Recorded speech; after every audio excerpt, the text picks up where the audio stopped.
بریتانیا له خپلو او 53 نورو هیوادونو له اتباعو غوښتي افغانستان ته سفر ونه کړي. دا چې ولې او د څه لپاره په همدې ویډیو کې به روښانه شي.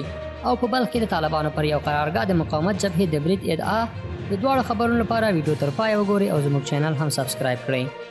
د بریتانیا د بهرنیو چارو وزارت د بریتانیا او مشترک المنافع د ټولو هیوادونو له غړو غوښتي چې افغانستان ته له هر راز سفر څخه ډډه وکړي. د بریتانیا د بهرنیو چارو وزارت په یو بیان کې چې پرون یې پر خپله ویبپاڼه خپور کړی دی ویلي لا هم په افغانستان کې امنیتي وضعیت ښه نه دی.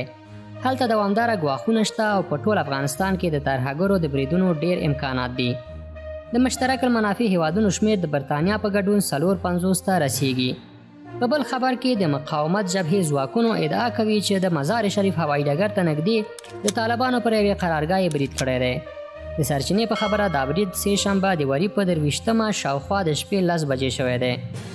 د مقاومت جبهې ادعا کوي چې په دغه چریکي برید کې طالبان ځواکونو ته تلفات اړولی دی.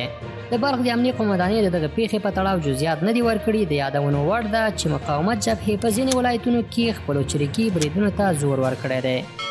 ګرانو لیدونکو له دې چې د دې ویډیو تر پایه راسره وئ مننه کوم. د نورو تازه او کره خبرونو لپاره زموږ چینل سبسکرایب او د دې ویډیو په کومنټ کې خپل نظریات له موږ سره شریک کړئ.